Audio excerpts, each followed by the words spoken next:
大家好，欢迎来到丽丽厨房，我是丽丽。五花肉别只会用来红烧了，今天分享个五花肉非常好吃的做法，非常适合夏天食用。把五花肉放锅里蒸一蒸，出锅开胃又解馋，全家老小都非常喜欢吃。一起跟着视频来看看我是怎么做的吧。首先我们准备2斤的五花肉，五花肉的量呢可以根据家里人的数量来定。我家今天有4个人，就准备了2斤。我们在购买五花肉的时候一定要选择瘦一点的，这样吃起来才不会油腻。这个五花肉太长了，不方便操作，我们给它对半分开，切成2段，这样方便下面的操作。像这样刚买回来的五花肉呢，猪皮上都有很多的猪毛，如果不处理干净直接煮的话，做出来的五花肉我们吃下去就是一嘴的毛，特别影响食欲。所以在烹饪之前把这些猪毛给它处理干净。起锅烧热，不用放油，把五花肉放入锅中，猪皮的一面朝下，把猪皮烙一下，开中火慢烙。烙的过程中要上下左右的滑动，让猪皮受热均匀。五花肉猪皮这样烙一下呢，可以把猪皮上的猪毛烫掉，还能去除猪皮上的腥味。大概需要烙2分钟左右，把猪皮烙至金黄色，像这样就可以了。再把它取出来放入大碗中，剩下的一块用同样的方法给它烙好。全部烙好后一起放入大碗中，倒入适量的清水没过五花肉，用手抓拌均匀，放一旁浸泡10分钟，这样更容易清洗干净。接着准备一块生姜，给它切成薄片，切好后放入盘中。再准备一根大葱，给它切成葱段，切好后也放入盘中。现在五花肉也泡得差不多了，再取出一把小刀，用刀来刮洗五花肉的猪皮。五花肉用水浸泡过，猪皮很容易就刮洗干净了，特别是上面的猪毛，用刀轻轻一刮就掉下来了。看一下，用这个方法去除猪毛，一点猪毛都没有留下。五花肉的几个面都要给它刮洗几遍，清洗一遍之后给它控水捞出，再放入另外一盆清水中，给它多清洗几遍，直到把清洗的水变得清澈为止。洗净后控水捞出，直接放入锅中，加入姜片和葱段，再加少料酒去腥，倒入适量的清水没过五花肉，用铲子搅拌一下，开大火烧开，给五花肉焯一下水，去一下五花肉的腥味。随着水温的升高，表面会漂浮着一层浮沫，这层浮沫呢，就是五花肉腥味的根源。用勺子把这层浮沫给它撇干净，全部撇干净以后，再开大火煮5分钟。再用漏勺把五花肉控水捞出，迅速放入热水中，再给它好好清洗一下，把五花肉表面的浮沫给它清洗干净。洗净后控水捞出，蒸锅水提前烧开，把它放到蒸屉上，盖上盖子，大火蒸30分钟。趁这个时间呢，我们来准备一个蘸料，准备几瓣大蒜，先给它切成蒜片，再剁成蒜末。做这道美食，大蒜我们要多准备一些，这样吃着才会更香。大蒜也是剁得越碎越好，这样蒜香味会更加浓郁。最后剁成这样细腻的颗粒感就可以，再把它放小碗中。再准备半个洋葱，先给它切成细丝，再切成洋葱丁，切得越碎越好。切好后用刀剁一剁，剁成这样的颗粒感就可以。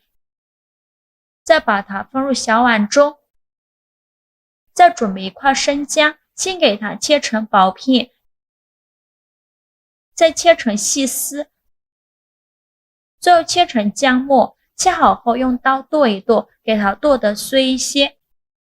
剁好后放小碗中。再准备几个小米椒，先给它切成小圆圈，不喜欢吃辣的可以换成菜椒，再用刀剁一剁，给它剁得碎一些。剁好后放小碗中，如果喜欢吃辣一点的，可以再加一勺干辣椒面，然后淋入热油，激发出香味。哇，好香啊！用勺子搅拌均匀，让所有食材受热均匀。搅匀后来调一下味，加2勺生抽，加2勺香醋，加2勺蚝油，加2勺食盐，加一点点白糖提鲜，加适量的胡椒粉，用勺子搅拌均匀。像这样我们的蘸料就调好了，搅匀后放一旁备用。接着再准备一根洗净后的黄瓜，用刀把两头去掉，然后取出削皮刀，用削皮刀像视频中这样把黄瓜片成薄片。上面这层黄瓜皮可以不要，只要中间的黄瓜片。片好的黄瓜放一旁，全部片好后，用刀给它切成小段，宽约4到5厘米左右。切好之后放入盘中，给它放一旁备用。现在我们的五花肉也蒸得差不多了，我们打开盖子看看，戳一根筷子下去，能够很轻松就能戳穿，而且中间没有血水，说明就已经蒸熟了。再用筷子夹出来放入盘中。现在的五花肉太烫了，不好切，放置温热，放冰箱冷藏半个小时，这样更好切。半小时后我们取出来，现在的五花肉已经有一点变硬了，这时候呢非常好切，再把五花肉切成薄片，切得越薄越好，这样吃着呢才肥而不腻。全部切好之后再放入盘中，冷藏过后的五花肉太冷了，吃着不太好吃，我们再放蒸锅里给它蒸10分钟。10分钟后打开盖子，把五花肉蒸热就可以了。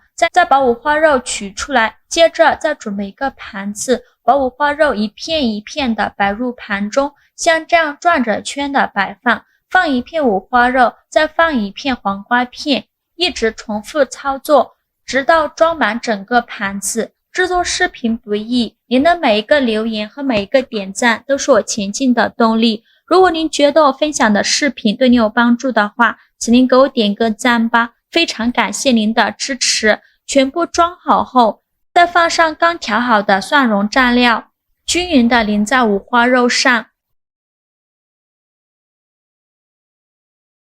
全部淋好后，最后再撒点葱花点缀一下。像这样非常好吃的蒜泥白肉就做好了。这道美食将肉质嫩滑的猪肉与浓丽香味的蒜泥调和在一起，阳刚豁达，爽口开胃，是吃货们共同喜爱的一道川菜。嫩滑的白肉搭配浓郁的蒜泥调料，不仅美味开胃，营养也是非常丰富，搭配了黄瓜片，清爽解油腻。现在天气越来越热，吃饭没什么胃口，这样来上一盘蒜泥白肉，保证让你多吃2碗米饭。喜欢的朋友就赶快收藏起来试试吧。好啦，今天视频就分享到这里了。如果您觉得我分享的视频对你有帮助的话，请您给我点个赞吧，或者是关注我，我每天都会分享不一样的美食视频。我是丽丽，我们下个视频见，拜拜。